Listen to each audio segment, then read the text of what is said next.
right, I'll call to order the September 20th, 2017 Planning and Zoning Commission meeting. First item on our agenda is roll call. Commissioner Height. Sorry, Commissioner Poland. Present. Commissioner Schernick. Here. Commissioner Goldberg. Here. Commissioner Flagg. Here. Commissioner Kohler. Councilmember Finley. Next item is communications from Planning Manager Don Burchett. We have none, thank you. Okay. Next is the public invited to be heard. This is a public hearing, so if there's somebody in the audience who'd like to speak about something that is not on tonight's agenda right now, we'd love to have you come forward, and we'll give you 4 minutes of a green light and then 1 minute of a yellow light, and then I'll cut you off at the red light. So if there's anybody signed up, Jane? Nobody signed up, but if you want to come forward, please do so now. Okay. Oh, yes. Okay, so I'll close the public invited to be heard. Jane and Don, we do have another commissioner in the audience, Commissioner Rodriguez. Seeing that we do not have Commissioner Teta here yet, you have not heard anything, Jane, about his? He said he would be here. Okay. So procedurally, at what point do we decide to seat Commissioner Rodriguez?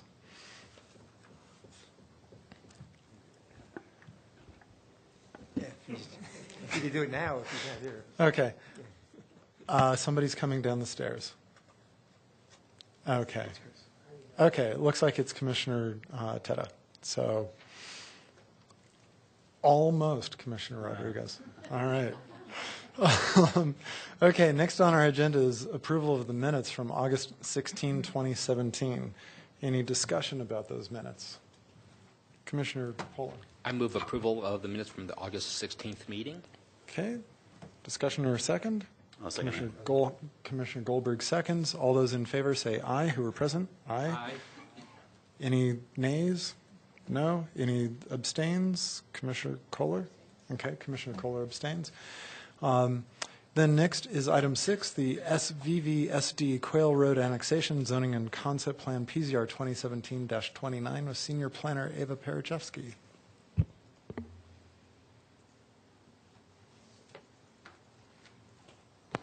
Good evening, Chair Schernick and Commissioners. Ava Pahajevsky, Planning and Development Services. Just one moment while I queue up the presentation. There we go. All right. So this first item is an annexation application brought forth by St. Vrain Valley School District. It's called the St. Vrain Valley School District Quail Road Annexation. So I'll start by just orienting you with the property. Again, this is on the south side of Quail Road. It's east of Main Street and west of 119th Street. It's a total of 90 acres. It's just south of what we call the Harvest Junction Village subdivision that's under construction right now and sort of southeasterly of the rec center and the museum. And so it's 90 acres. The majority of it is actually city property, 70 acres of it, which is slated for a future community park. And then 20 acres belongs to the school district. And there's 10 acres on each end, on one west end and one east end, flanking it on the ends. The west end was slated to be a special school, which will be their innovation center. The school district will tell you more about all about that. And then on the east side is a future elementary school. And so those are the two 10-acre school district parcels. It's zoned agriculture currently in Boulder County. And so the property is currently used for agricultural and farming activities. There is an active oil well sort of on the southeastern kind of area of the city property. And in the Envision Longmont Comprehensive Plan, this property is designated as public on the two school district properties, and then Parks Greenway and open space on the future community park city property. And so the requested zoning in this application is for public zoning on the two school district properties and ag zoning on the city park property, and I'll get into that in some future slides. And it does meet the state requirement for 1/6 of contiguity. And so this is the concept plan that was brought forth by the school district. As you can see, the Innovation Center on the west, and then the lot for the future elementary school on the east, and then the remainder, the 70 acres, as a future community park. It's in our comprehensive plan as a community park. In the park's master plan, this park is out in their 20-year plan, so they haven't started any design or anything of that nature. It's just sort of land holding at the moment, but it will be a community park in the future. Access points, again, Quail Road, obviously they've got access from Quail Road. Martin Street, you don't see it now. It's under construction with the Harvest Junction project, and it's going to come down and dead end at Quail Road. And then in the future, when either the school district develops, the elementary school develops or the community park develops, Martin Street will then be brought down further south, down to Pike Road. And then Pike Road also would be extended to the east from its terminus down by the mobile home park. And so those are the access points, and that's the general concept plan for this application. So diving into the comprehensive plan, again, I told you previously, the school district parcels are designated as public, and the cities are parks, greenway, open space, and the requested zoning is public for the school and agriculture for the city. Parcel allowed uses in a public zone are schools, obviously parks, municipal facilities, and allowed uses in the ag zone are agricultural facilities and parks. And so the reason we requested ag zoning versus P for public is because currently the city leases out this property to farmers for agricultural activities. If you look in our land use matrix, agricultural activities are not allowed in a P zone, but they're allowed in an ag zone, but parks are also allowed in an ag zone. So that's sort of how we landed on that zoning. I know it seems odd, but that's what we were coming from. And so in your staff report there, staff is recommending that the commission recommend conditional approval to City Council. And the reason being where the condition is that each owner, both the city and the school district respectively, conduct additional soil sampling on their properties. That was a recommendation in the Phase 1 environmental impact report, and that was due to the proximity of that active oil well that I mentioned over on the southeastern portion of the property. The Phase 1 recommended that that soil samples be conducted, make sure schools and the park are safe, and we concur with that. And so as far as next steps, well, this next step would go to City Council, obviously, for public hearing. After, if it's annexed, the school district has to final plat their properties, like the Innovation Center property. And there's some water reimbursements that are due to the city, and that's per an intergovernmental agreement that was executed back in 2007. The permitting of the Innovation Center building, in case you weren't aware, school districts aren't subject to local zoning, so they will have their plans reviewed by the state, and so that will come through the state. However, we at the city are reviewing their public improvement plans for the right-of-way improvements that are needed for Quail Road. So we are doing some review and oversight of that.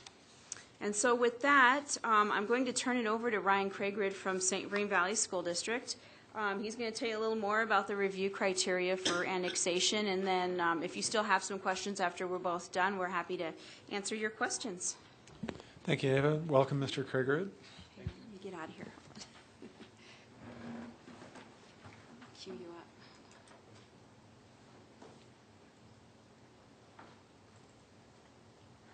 Oops. There you go. Try to get the mouse. Okay, great. All right. Take just a second here to get my tons of things organized here. All right.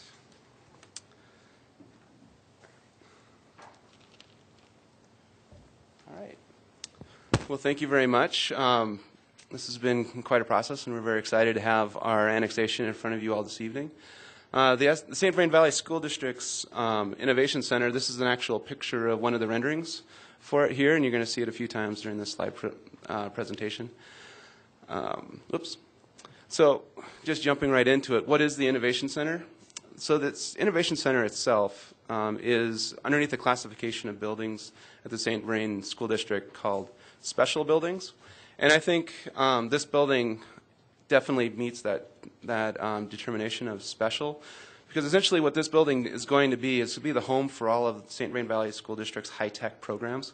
So some of the programs that they currently have in place are the robotics programs that many of our elementary schools are currently involved with, as well as our middle schools. And having a daughter that is in the robotics program, it is truly an amazing program. So some of that will be over here with our Innovation Center, as well as we have an Apple certification program through the St. Vrain Valley School District. That will be having a home over here as well. And we're also getting into things like called maker spaces and stuff like that. So there are a lot of really cool programs that are going to be based out of this building. And it's been a thrill for me to be a part of the team putting this together. I've been just in charge of pushing paper. But my other team here who's with me tonight, we've got Brian Lamer, who is our Assistant Superintendent of Auxiliary Services. And then we have Rick Rufino, who is our Construction Manager. And then with our consultant team, we have Gene Capola, who is our Traffic Consultant. And then we also have Ken Clifford, who is with JVA. Ava covered this slide very well. I think we're all familiar with where the location of the annexation is and so forth. So I'll jump to the next one. I wanted to draw out a couple of points in the staff report. As Ava mentioned, she went over the division of the acreages and so forth. But there are four pieces. Traffic. We have worked really closely with the City of Longmont's traffic department, both Public Works, Engineering, and Planning, to come up with solutions for traffic along Quail Road. And we did a very good job, I think, coming up with that. We have 2 accesses to Quail Road, and I think we're going to we're meeting the city's requirements for those improvements. Structures on the property. In the staff report, it talked about several structures on the property. These are photos I took this morning of those structures. There is an old shed, garage on the site, as well as silos. Those are actually on the city's park site. And then on our site, we have what I think might have been an old chicken coop or something like that, which is on the future elementary school site. The disposition of these structures will be considered at least when our elementary school site develops. We're not planning to do anything with the homestead at this point. All of our activities are focused down on the west end with the Innovation Center. Oil and gas. Let's see the next photo. Okay. Oil and gas. There's an active oil and gas well. Within the staff report, they identified that there's an oil and gas well here. Our building is located outside of the 750-foot setback that the city requires, and we are meeting the rules and regulations that are in place right now to make sure that spacing occurs. Another thing with that, we are also going to update our Phase 1, which is a part of one of your PZRs, which is, I believe, B. It's a conditional approval, asking for us to do soil tests and so forth. So we have agreed with the city that we will get a consultant on board to do those soil tests down here in the southeast portion of our property to determine whether or not any kind of contamination exists. We were not expecting to find anything, but we're going to go out there and get that done anyway. Let's see, water. So one of the things Ava just brought up was that we were going to have to make some payments for water for our property, and we have already got that into the process. We actually just assigned the $109,000 to a cash in lieu account today. So that is in process as well. The annexation was approved, or the inclusion, one of the things we had to do was be included into the local municipal water district. And so that was approved by Northern Water in August, and we're waiting for them to publish, and then we'll be officially included into the local municipal water district. In addition to that, we have already received a outside water tap and sewer tap through the City of Longmont, which is allowing us to do the construction that folks are currently seeing along Quail Road. So we're able to get moving with our construction as well. So with that, we're going to jump into the criteria analysis. A lot of what I'm going to talk about, Ava has already done a great job of touching on, so I apologize if it's repetitive. Let's see.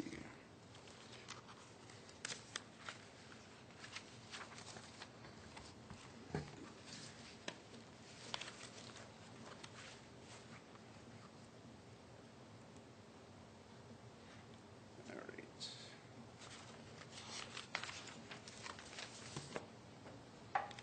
All right. So, the application is consistent with the first criteria for the annexations criteria analysis is the application consistent with the Longmont Area Comprehensive Plan? And as Ava mentioned, yes, it is. This area has been under review or under the Longmont Area Comprehensive Plan for quite some time, as well as the Quail Neighborhood Plan that the city has done also. The current land uses are for public, as well as public for the community park. We are asking that our elementary school site and our innovation school site be public, whereas the cities will be ag, much as just as exactly what Ava had mentioned. The application complies with the applicable design standards and construction specifications, including street and utility design and layout and adequate utilities. As I mentioned, we've been working with the city of Longmont to ensure that this will fit right in with what's currently available, and we'll be doing all the work to make sure that it fits well. And it's also been an area that we've planned to develop for quite some time. The application is consistent with the intent and purpose of the zone and proposes development compatible with neighboring existing and approved developments. As I mentioned, the annexation of these parcels implements the intended and planned land uses of the Longmont Area Comprehensive Plan. The application will not significantly adversely affect surrounding properties, the natural environment, existing or planned city transportation or utility services or facilities, or the impacts will be mitigated to the best extent possible. Together, both of these, the city annexation as well as the parcels that we're bringing in, I believe, and the district believes, that together, along with the rec center and the museum, it really puts in place a really special public campus, if you will, of public uses in the area. We have worked with the traffic and transportation folks within the city of Longmont to make sure that our building and the kids that go to classes there will have a minimal impact in the traffic network. We are extending a wide sidewalk along Quail Road. The Workman Neighborhood Park is currently in process for development. So with that, that's just to the southwest of our Innovation Center. Together with that, and when the community park develops, there will no doubt be trail connections through those parks to our innovation site so that neighborhood kids can get there as well. With the crossings of Quail Road, people will be able to get from left-hand Greenway to the Innovation Center as well through the Harvest Village neighborhood. So we believe that it will integrate well into the existing networks. The application includes an appropriate transportation plan, including multimodal transportation access, and is integrated and connected where appropriate with adjacent development through street connections, sidewalks, trails, and similar features. Exactly what I was just talking about. So we believe that it meets that criteria as well. And as Ava mentioned, we do have the 1/6 contiguity with this annexation, so we meet the Municipal Annexation Act of 1965, which is criterion F. G, the property is within the municipal service area and the Longmont planning area. This property is within the Longmont planning area. H, the proposed zoning is appropriate based upon considerations of the following factors. And as we mentioned, the zoning that we're asking for is ag so that the current ag uses can continue, and then the public zoning so that we can build our schools and have that public zoning as well. The annexation will not limit the ability to integrate surrounding land into the city or cause variances or exceptions to be granted. Annexing the Quail Road annexation, we believe, will not limit the ability to integrate other land into the city. Most of the land surrounding this is already owned by Boulder County through Boulder County Open Space. But should it be annexed, it would probably have annexation or contiguity and so forth. And then J, concerning vested property rights and so forth, we don't have any vested property rights with this, so we are not sure that that one actually applies. K, the property to be annexed meets the environmental requirements of the building code, Title 15. As I was mentioning, we are doing the Phase 1, the update to the Phase 1, so we'll be in compliance with K when we get that done. So if the commission feels that the conditional approval is appropriate, we would support that, as well as, of course, the unconditional approval as well. But we are moving forward with the soils report that staff has requested of us. So with that, that I believe ends my presentation. So thank you very much. Thank you, Mr. Krieger. Any clarifying questions for Ava or Mr. Krieger? Commissioner Teta. Mr. Krieger, you didn't, and neither did Ava, mention anything about the buffer that we had heard some of the neighbors request. Any thoughts on that? Chair Sherner, Commissioner Teta, I don't know if you have that confused with the Irwin Thomas. I have not heard from any neighbors adjacent to this property about any buffer. Actually, I haven't heard from any neighbors about anything for this application. I think you may be thinking about the Irwin Thomas, which is on Quail Road as well, but it's further east. Okay. And that's been approved by council. I'll look again. Okay. Commissioner Height. And exactly, that was my question regarding neighbors. I noticed that there's property south and east of the annexation parcel, and I don't know who owns that. Has there been any discussion with them? I didn't see anything in the packet about neighborhood meetings or whether or not these people approve or disapprove. I can speak to the public and the public comment that we have received. We did do a public meeting. I believe it was in May. We had about 15 folks come and spend a little time with us at the museum. And the chief issues that we heard about were traffic along Quail. And that had more to do with the existing construction traffic that's currently going on with Harvest Village. We did hear from the Blue Vista folks about how we were going to keep kids from walking into their neighborhood and what kind of, I guess, buffer you could call it between us and Blue Vista. There's currently a drainage swale, and so we don't have. And I guess anybody on my team can correct me if I'm misstating this, but there's a drainage swale currently between the Innovation Center. Let's see, is it shown here? So Blue Vista is over on the left side of your screen. And then there's a drainage swale right through here, which we could use to do something like that. But in terms of the overall, since the neighborhood group meeting, we've only had one phone call, and that had to do with traffic levels along Quail Road. And most of my discussion was related to construction traffic with Harvest Village. And when we look at the number of students at the school and the type of building that it's going to be, our traffic study came back that it was going to have a negligible impact on the volumes on Quail Road. And likely, because of the place where the kids are coming from across Longmont, my sense is that they'll probably use Main Street or they'll come down Martin Street to the Innovation Center because that's a straight shot. Going over on the Ken Pratt extension to 119th Street, coming south to Quail Road and back. I'm not certain that lots of folks will make that. So, would you? Oh, and then they'll also have bus service to this space as well. Commissioner Height, did you have a follow-on? Than you needed. I have two more follow-up Okay. questions. The next one, I think, is for Ms. Perishevsky and or Mr. Bouchette, which is the Phase 1 environmental site assessment is 17 years old. Do we routinely accept ESAs of that age?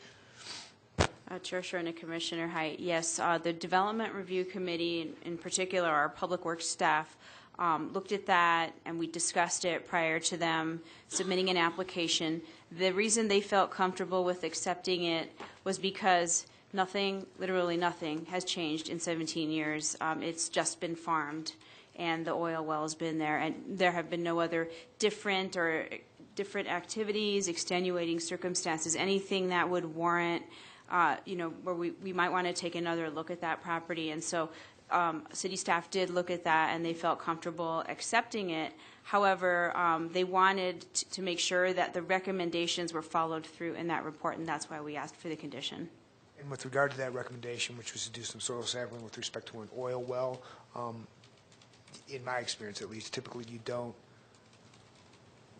unless there's some indication that that oil well leaked and or there were other, mishaps with the transportation of the oil from that particular well, you wouldn't always sample, especially 750 feet outside of that area. Is there anything in that report that indicates that there were concerns with that well leaking or other untoward conditions? The report did not have any specific concerns of any leakage or anything of that nature.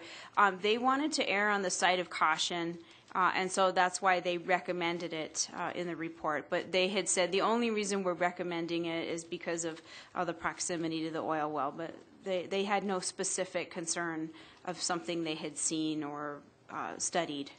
Okay, thank you. And then lastly, for you as well, Eva, and possibly Attorney Friedland, I note that in city-initiated annexations, which are typically adverse to the property owner, they're being brought in kind of against their will, there are certain conditions that have to be met. One of the standards that we're looking at is whether or not this is a city-initiated annexation. To the extent that the city is an owner, it seems to me that possibly the city is initiating this. And are there any standards that we need to be concerned about insofar as the staff report says this is not a city-initiated annexation?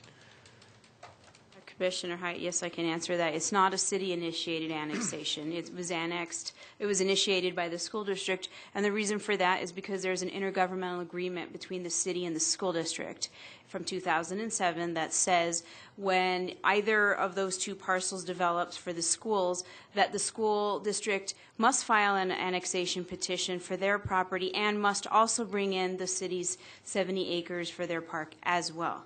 So it wasn't city initiated. It is actually required of the school district to bring it in. Secondly, to answer your other question, actually the criteria are much more relaxed if it were a city initiated annexation. We wouldn't have to go through the neighborhood meeting process and such. In fact, I take those straight to city council.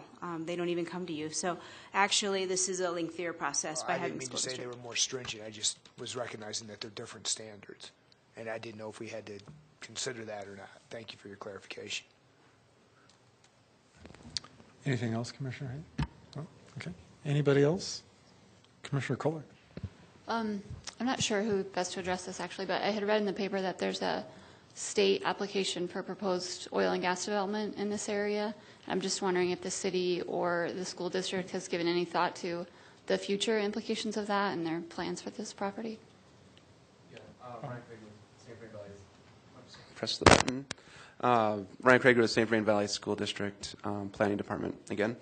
Commissioner Schrenek, Commissioner Kohler. Yes, we saw the article last Friday as well, and have been in contact with our attorneys about what we're currently doing and what we're doing with this building and this project, and we are meeting all of the requirements currently out there for us. So if you take a look at the map here, the city requires 750 feet of setback from that oil well. This ring here shows that setback, and so we are outside of that setback with our building and so forth. So we're meeting the standards as they currently exist. We are watching that application as it comes through. The district will get an opportunity, like the city does, to comment on that referral as well.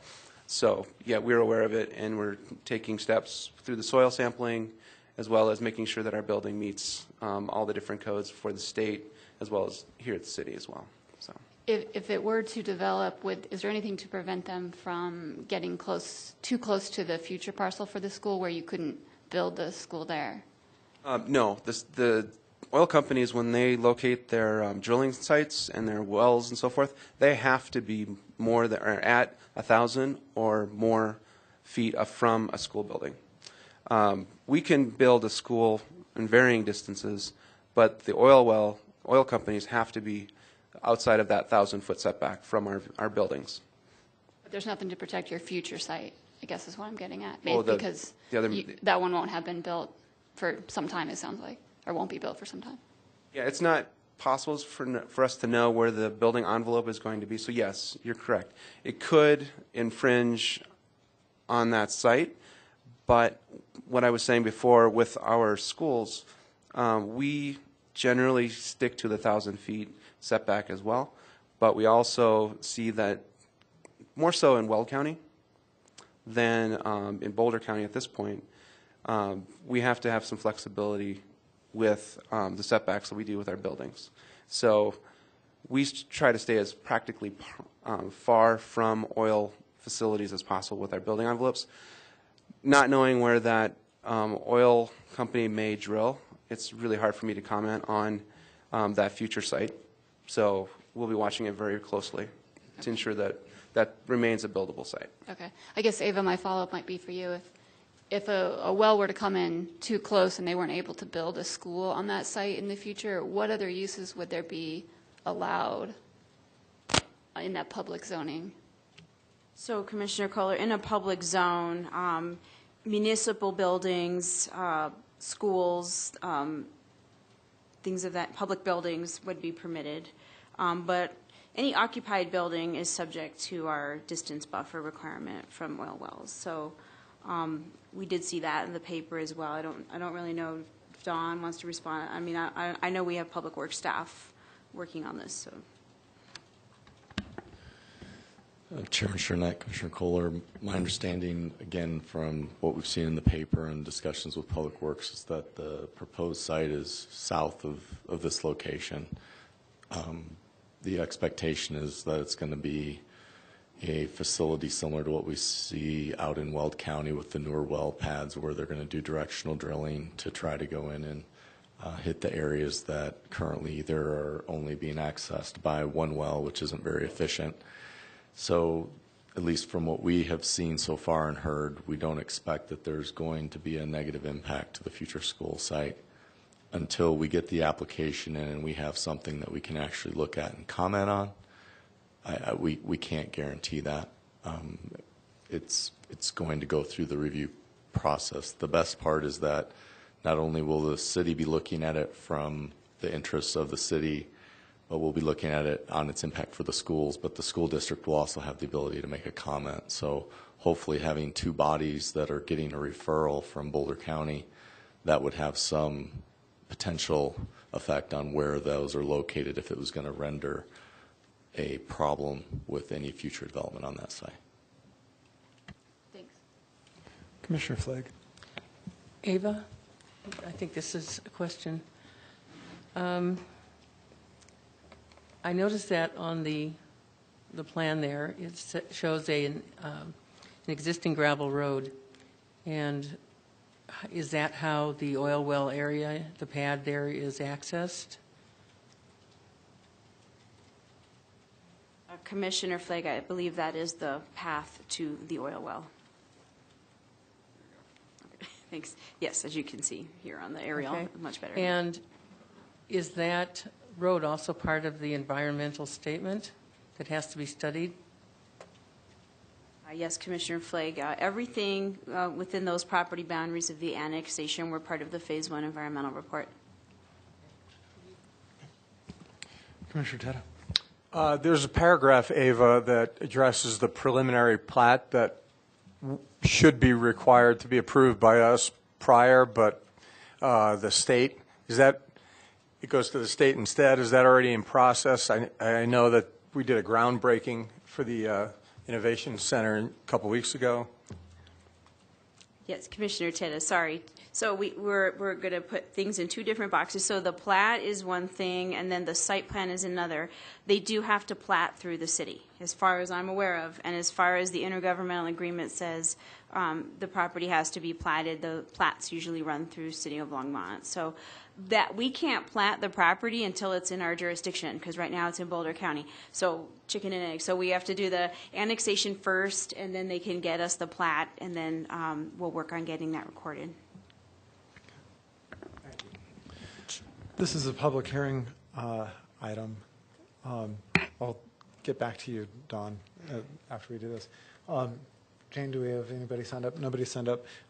If there's somebody in the public who would like to come forward and talk to us about this item, please do so now. We'll give you 5 minutes to talk. Love to hear from you.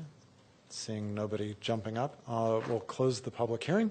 And Planning Manager Burchett, did you have something to? I just wanted to clarify, Commissioner Teta, on your comment about preliminary plat. So the parcel itself for the Innovation Center would not need to have a preliminary plat for it, because the plat, at least my expectation would be that they're going to plat the existing boundaries. They're not going to be creating any new lots, at least more than 3, which would require a preliminary plat. So as long as they plat 3 lots or less with their plat, then they would not have to bring a preliminary plat to the Planning Commission for review. So I just wanted to clarify that. Okay, any more questions or discussion? Thoughts, comments? Commissioner Poland. Given where this area is, given the apparent need, it looks like that the school district is seeing for another elementary school, and also the need for the innovation. Given where this is at, where it's by the rec center, by the museum over there, this seems to be a good area for that, seems to be a good use for that. The concept plan is rather general. I don't really see any issues with that. So at this point, unless there was some other mitigating factor right now, I'm for this.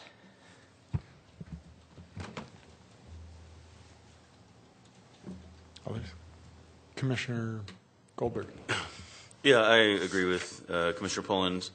I want to thank Mr. Kriegerud for running through the criteria so easily for us. This project is consistent with the comp plan and Envision Longmont.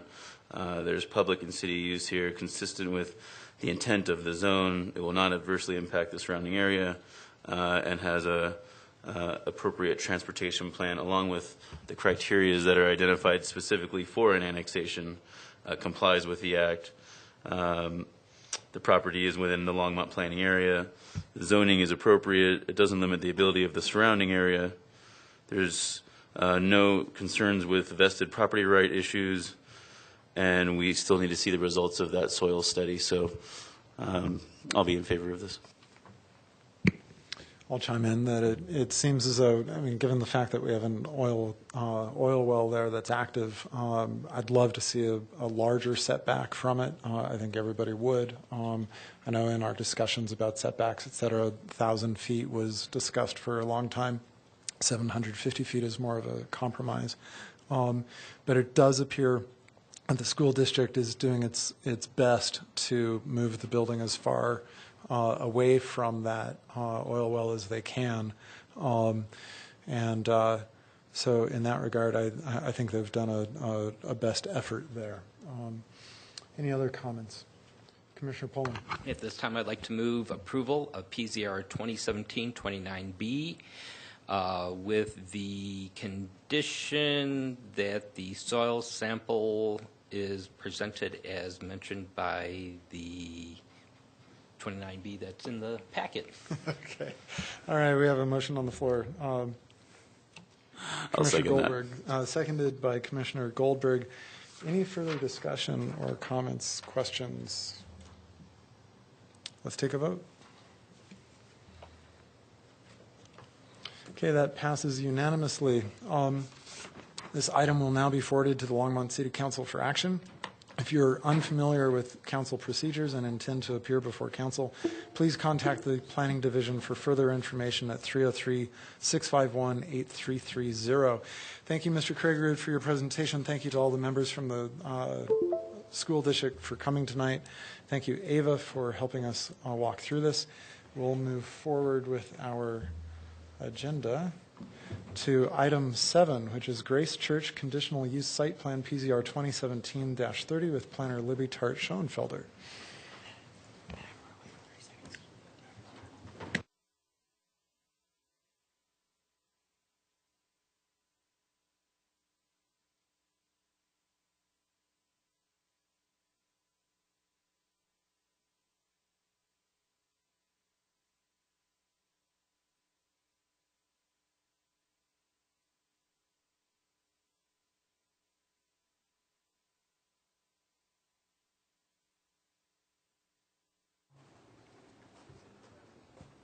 Okay. Good evening, Chairman Chernick and members of the Commission. My name is Libby Tart Schoenfelder, and I will be presenting a conditional use site plan for Grace Church this evening. The application is for a request to convert 24,000 square feet out of a 117,000 square foot existing building that houses warehouse and office uses into a church space. The site is located at 2950 Colorful Avenue. It is surrounded by primarily BLI zoning to the north, to the west, and to the south.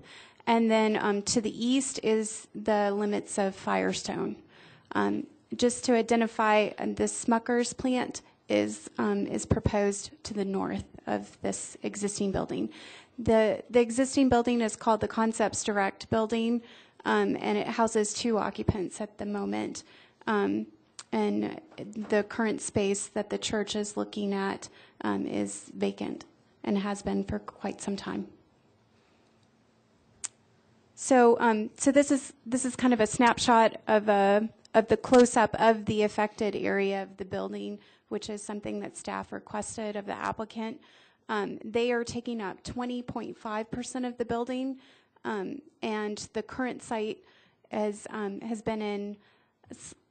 had some dead landscaping and assorted other things. So the applicants have agreed to updating their irrigation system for the 20.5% of their space, as well as updating all the landscaping in those affected areas, and that's kind of this exhibit right here in your pack on the screen. A neighborhood meeting was held in November, and there were no public attendees at that meeting, so the meeting was adjourned a little bit earlier. Staff and the applicant were there. A notice for the review was sent out at the start of the application and just prior to this public hearing to adjacent property owners within 1,000 feet of the site, and we have not received any form of comment. We find that the application meets the conditional use site plan criteria and the common review criteria, and that it complies with section 15.02.040. The Planning Commission's role, just to reiterate, is to review and approve with conditions or deny the application for this conditional use site plan. Staff is recommending that you approve with one condition the site plan because it fulfills the requirements of the conditional use or the common review criteria. And that is reflected in PZR 2017-30B. And that is because the application is currently undergoing a review that's active at the moment, and we would like to finish out that review. And that concludes my presentation. And I'm going to let the applicant say a few words, and then we'll be available for questions if that works. Yes, that's perfectly fine. Thank you. Great, thank you. Thank you, sir. And if you wouldn't mind giving us your name and address for the record, we'd appreciate it. Thanks. Sure. Thank you. My name is Jeff Foote. My address for the church or for home? How about both? Okay. Home address is 1863 Trevor Circle, Longmont, 80501. And the church, currently our facility is 2415 Lake Park Drive, also Longmont, 80501. My name is Jeff Foote. I am the senior pastor of Grace Church, and I just wanted to let you know our purposes and hopes for this facility.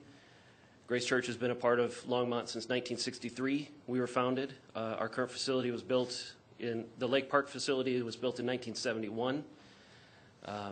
We've added to that a few times over the years, but we have reached maximum capacity, and we really have no interest in making that facility bigger.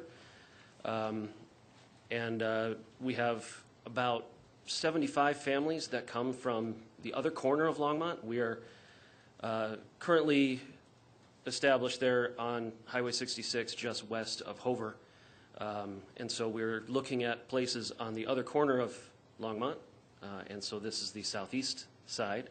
And we found that facility had been vacant for quite a long time and suited our needs, and wanted to use it for basically a multiplication strategy, but a way to continue keeping our community within their communities. And so that was our goal and our hope. And we've been working to ensure that we bring it up to what it needs to be brought up to for conditional use. And so that's what some of the other people here with us have been working hard on. So thank you. Thank you very much for that.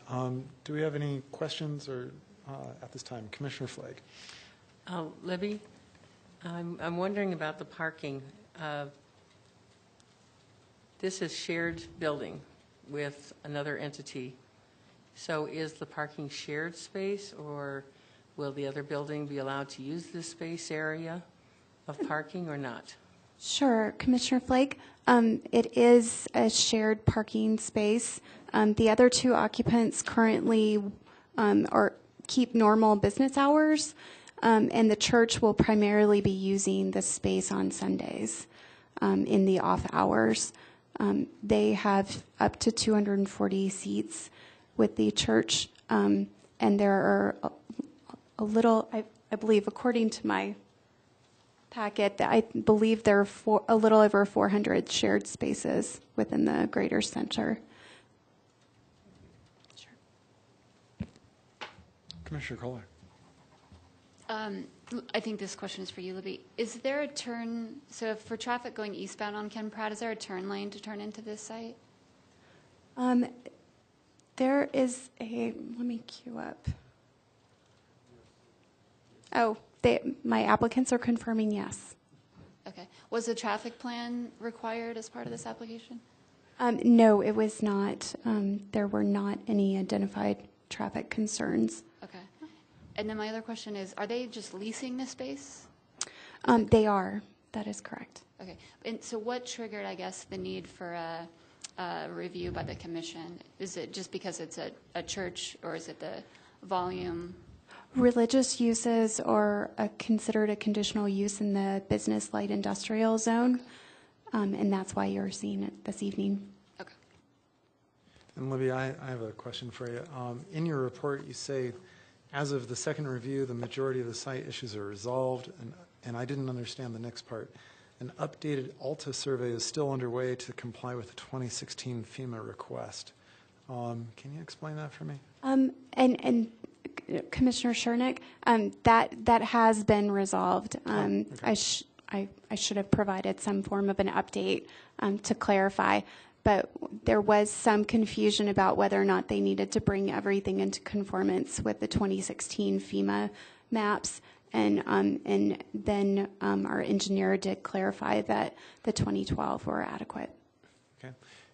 But with the condition you're proposing, just anything else that comes up that's like that would be covered by the condition? Correct. Okay. All right. Great. Commissioner Pullen. Yeah, on the conditional use site plan, can you go over that boxed in area that you highlighted and just kind of, yeah, that darken, what, it looks like it's just parking, is that? So we, Commissioner Pullen, we requested of the applicant, there was a little bit of confusion about what exactly their space was within this greater 117,000 square foot building.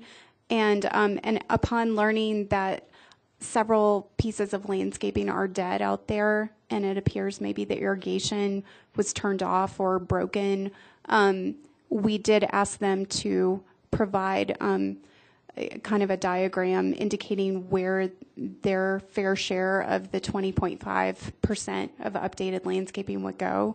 And so this is kind of a close-up of that, of the section of the building, as well as kind of where the landscaping would count in the areas that make the most sense for the church. Thank you, Libby. Before I forget, this is a public hearing item. And Jane, do we have anybody signed up? No, nobody signed up. But if somebody's in the audience who'd like to come forward and speak on this issue tonight, we'd love to hear from you. Seeing no one, we'll close the public hearing and go back to discussion amongst the commission. Commissioner Flake. Libby, sorry. Now, the landscaping that you've identified as being in poor condition, does it contain any mature shrubs or trees that can be saved there so that they're not having to do a complete redo of the landscaping? Yes, Commissioner Flake. We had our landscape architect, our contract landscape architect, review the entire site just to find out about current conditions. And it's very sporadic as to where identified mature trees and shrubs are. So their shaded areas may already contain a few mature pieces of landscaping, but they need to fill in additional pieces and turn the irrigation back on or repair it altogether. Thank you. Sure. Commissioner Pullen. Libby, just a question. I know it says in our packet, this is in regards to the 1 hour separation from other tenants per 508.4 of the 2015 IBC for non-separated spaces. It says that it's not needed, but can you explain what that is? Ooh, I am It sounds like fire apologetic, separation to me, but correct me if I'm wrong. Are you interested in the 1 hour portion or just the section itself? Because Mainly in the 1 hour section. So the intent when you have multiple uses in a building is to ensure that should there be a fire in one of the leased spaces that it doesn't spread and or it gives time for people to evacuate.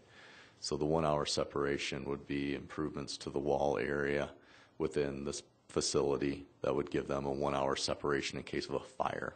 So hopefully our fire department will be out there in 5 minutes and 59 seconds or less.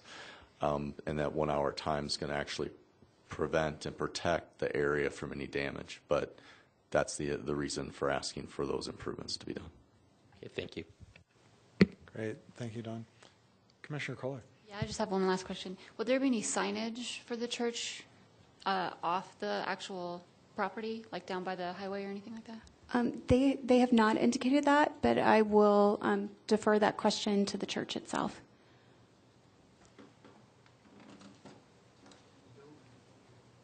I'm sorry? Just on the building is all. Yeah, we have no plans for permanent signage other than the building itself. Okay. Other comments, thoughts, discussion? I'm looking at the review criteria which we have, that it's consistent with the LACP, that appears correct, that it complies with applicable design standards and construction specifications, that also appears correct, consistent with the intent and purpose of the zone.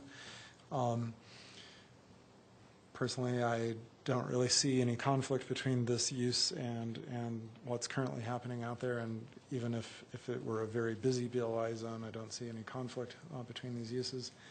That the application will not significantly adversely affect surrounding properties, again, does not seem to be the case. The amount of traffic that they'll be bringing to this location is negligible in the overall scheme of things, and the parking is certainly adequate. And in fact, I would even point out that it seems as though they'll be helping reduce traffic throughout the city overall by not having their congregation travel from the east side of town over to the west side of town. So that's a net benefit. And includes an appropriate transportation plan, which I believe is also met. Commissioner Teta. I have a question for Pastor Jeff. I had occasion to have contact with the church here this spring. I had a temporary homeless employee who received some food from y'all. So I know you're doing good things. Curious, what do you think will happen with the existing property? The current building where we're at. We'll continue to occupy that as we have, yeah. Commissioner Goldberg. Since there aren't any other microphones lit up, I figure I'll just move this along. For the reasons identified by Chairman Chernak, I'd just like to go ahead and make a recommendation, motion to recommend PZR 2017-30B, which reads, all remaining comments and issues identified by the DRC be addressed prior to final approval. Okay, we have a motion on the floor. Commissioner Pollan? I'll second that. Okay, seconded by Commissioner Pollan. Any further discussion, comments? Let's take a vote.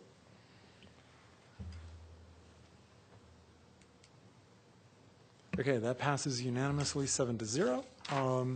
This item now enters a 7-day appeal period. During this time, any aggrieved party may appeal the Commission's decision by submitting a written appeal letter stating why the Planning and Zoning Commission's decision should be amended or reversed by City Council. All appeals must be in writing and must be received in the City Clerk's office and the Planning Office within the 7-day appeal period. The appeal period begins September 21st, 8 a.m., that's Thursday, ends Wednesday, September 27 at 5 p.m. Thank you, Mr. Foote. Thank you to Libby for the presentation on this. We've gone for an hour. I think we could take a quick 5-minute break, and we'll be back at 8:05.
So we'll get started again with our meeting after our short break there. Thank you, everybody. We're on item number 8 on our agenda, which is Taco Bell at Harvest Junction North Preliminary and Final Planned Unit Development, PUD Plan, PZR 2017-31, with planner Libby Tart-Schoenfelder. Good evening again, Chairman Chernick and members of the Commission. This evening, I'm also presenting a preliminary final PUD development plan for a Taco Bell at Harvest Junction North. And this preliminary final PUD is to construct a 2,079 square foot restaurant with a drive-through on 0.94 acres. The location is in the Harvest Junction North Shopping Center, and it is identified in this red box.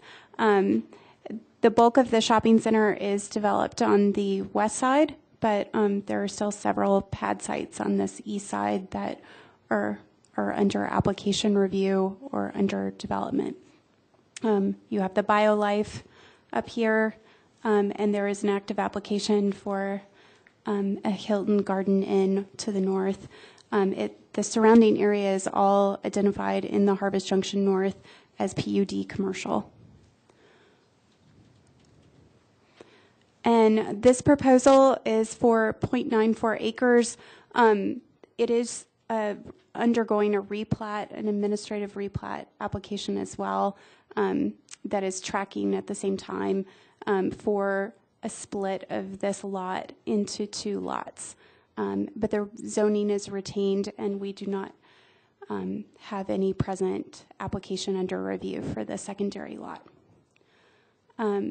So this is the configuration of the Taco Bell. The restaurant is located here, and there is a drive-through lane with an ancillary lane to get out of the drive-through lane if needed. That's proposed. In the Envision Longmont, the location is designated as a regional center, and restaurants are allowed as a primary use within that regional center designation. A neighborhood meeting was held back in January, and one member of the public was present at that meeting. It was a local business owner that represented Adams Bank and Trust to the west, and they did not have any concerns and supported the application. Property owners within 1,000 feet of the location were notified at the start of the application and prior to this public hearing, and we have not received any further comment from them. Just to highlight one item, we do find that the application complies with the common review criteria as well as PUD criteria. But I did want to just note in the previous slide with the site plan, and forgive me for not queuing this up. The application is currently undergoing another review cycle, and so we are proposing that it be conditionally approved based on some traffic configurations with the drive-through exit area as it pertains to the adjacent lot, and having more of a shared drive that works better with the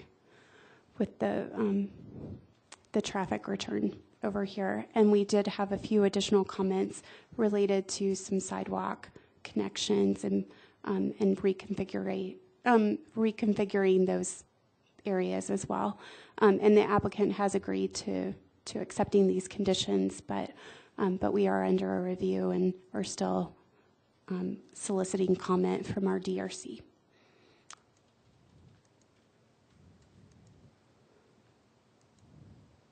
So the Planning Commissioner's role is to approve or approve with conditions or deny the application for the preliminary final PUD development plan. And staff, as I reiterated, does seek approval or recommend approval with one condition to just get through this DRC review and ensure that all comments are taken care of prior to final approval. And this is reflected in the PZR 2017-31B. And these are just a couple of elevations just for your own edification. They're in your packet as well.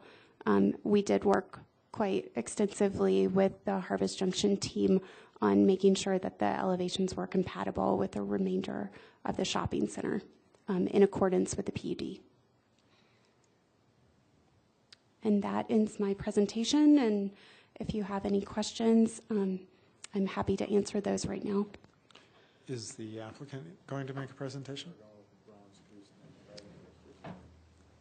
Okay. Hello, I'm Alex Hoyme with Tate & Associates at 6163 East County Road 16, Loveland. We don't have a formal presentation prepared for tonight, but we're here to answer any questions. Also, representation of Ramco Gershenson, the overall shopping center owner, is here to answer any questions you have as well. Okay. Thank you. Great. Thank you, sir. Any questions for Libby or our applicants at this time? Commissioner Kohler. This might be a question for Dawn. I'm not sure. What is the status of the Hilton's application? I'm actually Commissioner Kohler. I'm the planner assigned to that application, and they are currently working on resubmitting a second submission. And that would be just directly to the north of this site, is that correct? That is. Okay. And did you hear anything from them on this? Are they aware of this development? The applicants are actually right behind me as well, so we can ask about their timeline.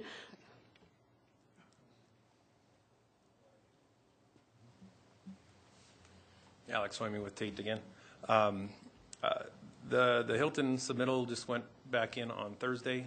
I think it's being logged in this week and back into that process for the second review after addressing the first round of comments. Hilton is aware of what's being proposed here, and they don't have any objections to the proposal. Thanks. Commissioner Taylor. A question for the applicant. Are you also the owner of the Taco Bell by the mall? I'm with Tate & Associates. We're the civil engineering consultant. Okay. Palo Alto Development is the franchisee that will be operating this Taco Bell. I am not aware of their other Thank you. Locations. Any other questions at this time? Seeing none, this is a public hearing item. Nobody has signed up to speak about this, but if there's somebody in the audience who would like to talk about it, who's not part of the applicant's team, you're welcome to come forward. Seeing no one, we'll close the public hearing. Commissioner Flake. I have a question regarding those pedestrian issues. Could you discuss what those are and how they're going to be dealt with? Yes, Commissioner Flake. Phil Greenwald and I are welcome to discussing those issues. I can point out via an email that we wanted some additional street signage at the drive-through exit. We also wanted them to realign the northbound traffic lane exiting the drive-through onto the correct lane to exit the site, and provide an access easement with the adjacent lot to the east that would be necessary and reflected on the plat. And the applicant has agreed to that criteria. We have also requested that the applicant narrow down the bailout lane just to make it a little bit clearer as to the fact that it's a bailout lane and not a secondary drive-through, and the applicant is considering that. There is a north sidewalk crossing the entrance to the site, which, because of the location of that, it causes the cars to stop right in the middle of where the pedestrian crossing would be, and so we wanted that realigned, and they have agreed to doing that. And we were also making a suggestion about having a joint pedestrian access up the Ken Pratt Boulevard sidewalk side path between the two lots. And the applicant has shown us a tentative alignment where they would still be sharing a similar location of where that sidewalk connection is, but as it relates to the future adjacent lot. If that, maybe a visual would be a little bit easier.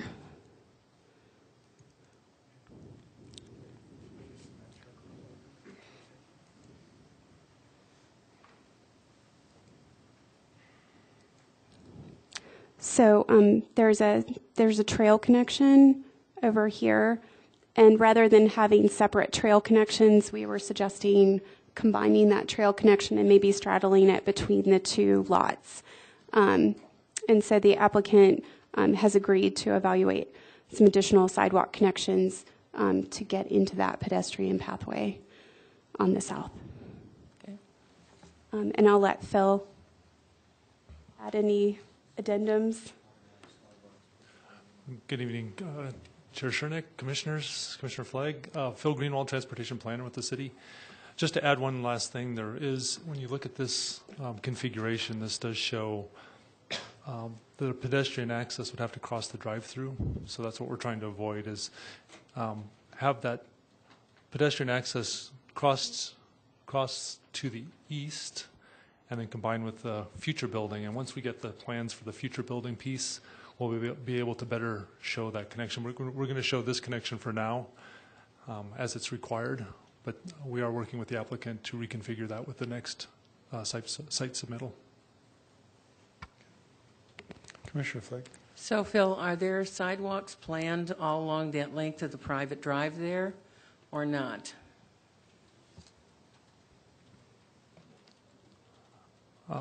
At this time, the only sidewalks are in front of the building, connecting down to Ken Pratt, as we mentioned, and then up and over to this private drive here, which has sidewalk all along it as well.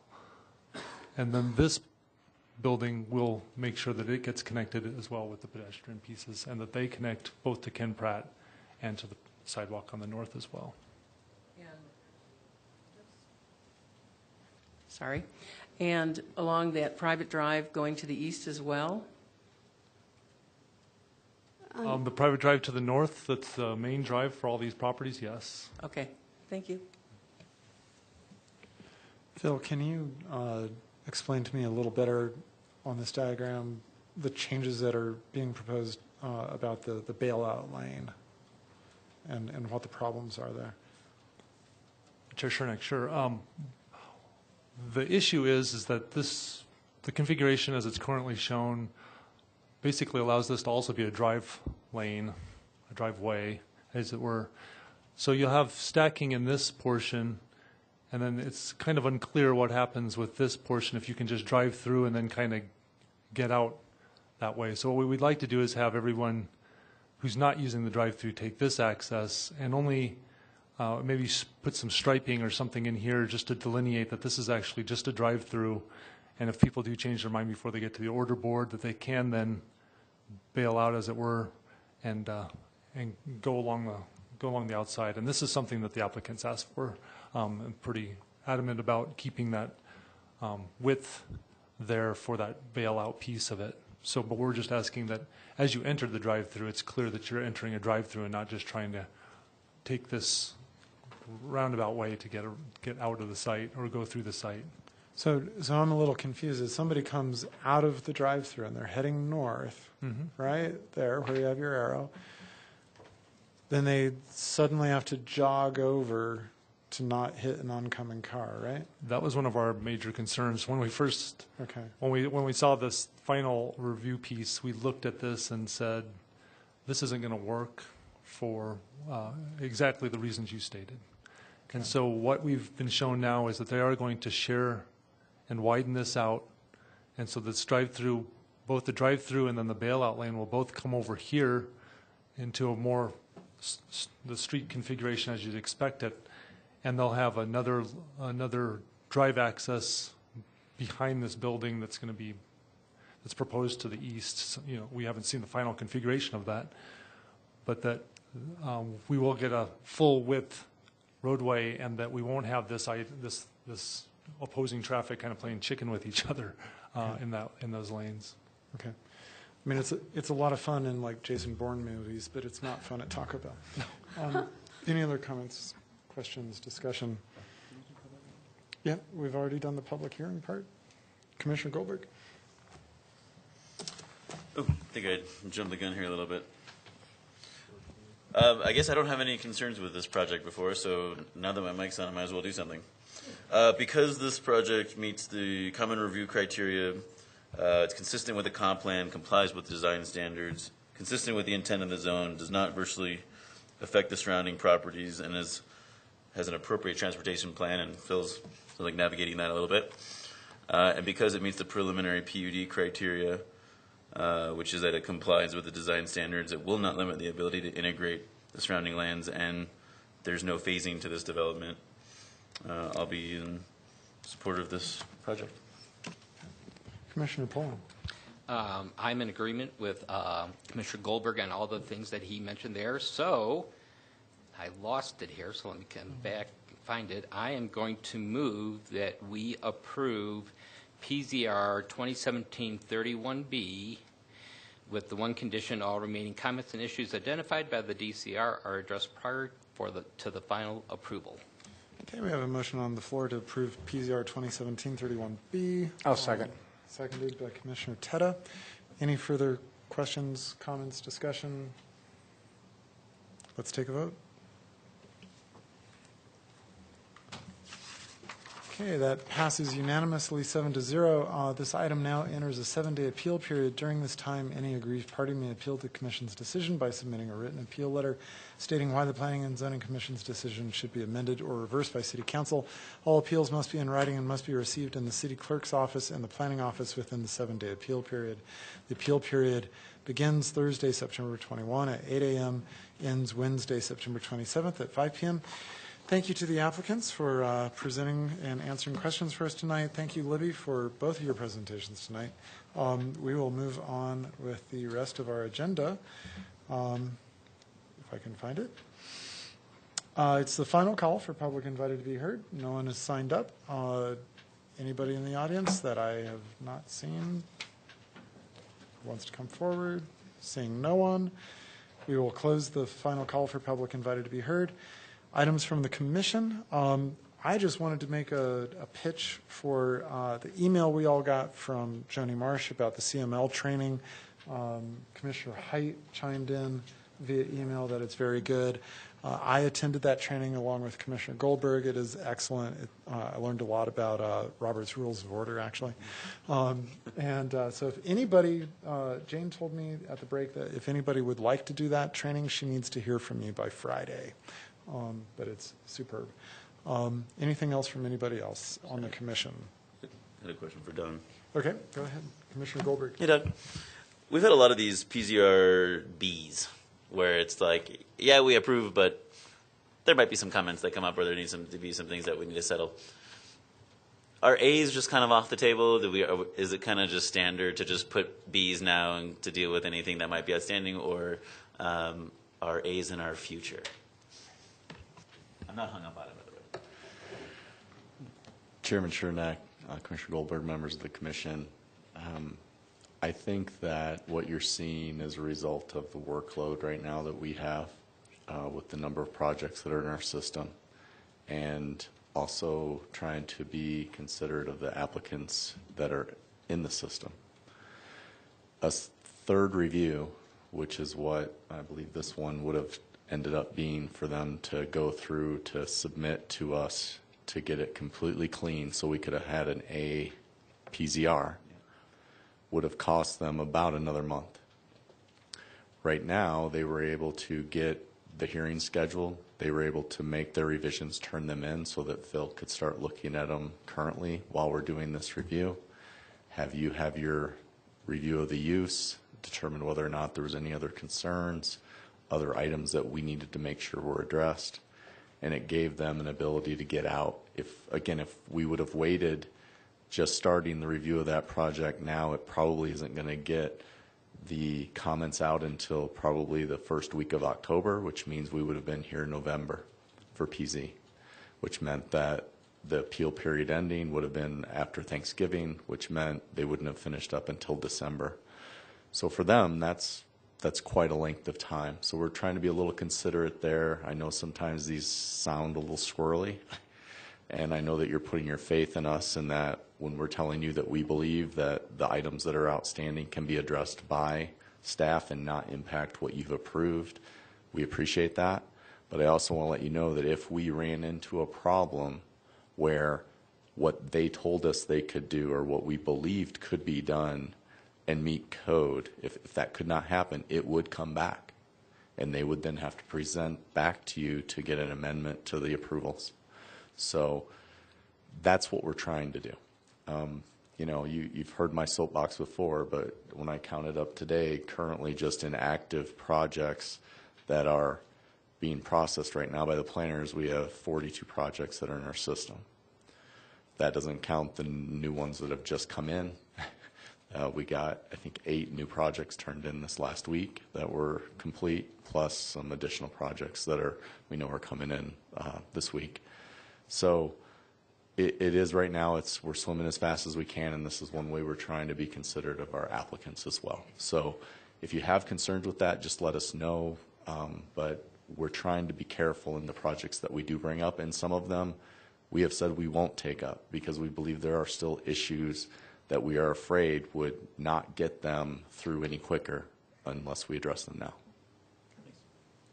Commissioner you reminded me, Don, speaking of careful, there were in the last Taco Bell thing, there was a typo about a meeting that took place on a pre-application meeting with the applicant on December 9th, 2017. How did that meeting go? I forgot to bring that up. And then, in that same paragraph, the sentence, a formal application was received in March 2017 and the project has undergone 2 full and then 2 in parentheses rounds of review. 2 full, 2 rounds.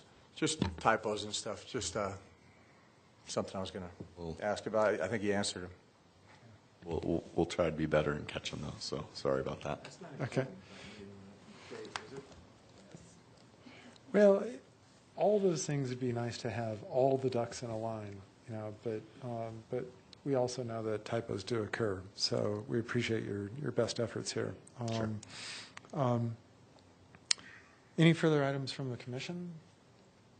No? Don, do you have Council Representative Bonnie Finley, do you have any items for us? Okay, nothing from our council representative.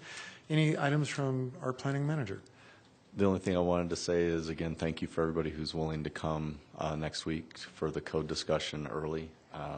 If you need to respond to Jane with any thumbs up or if we're all good, that's great. But again, thank you for all of you for coming early and giving us some more time on that. And the one application that's on next week is a annexation concept plan amendment request. So you'll get more information about that. You got your packet today if you started looking through that.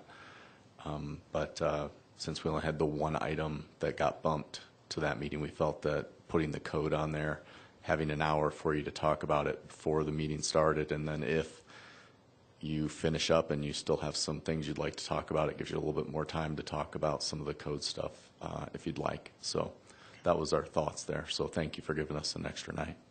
All right. Thank you, Don. Thank you to our city attorney, Jeff Freeland, for being here tonight. Unless anybody's opposed, we have nothing left on the agenda except adjournment.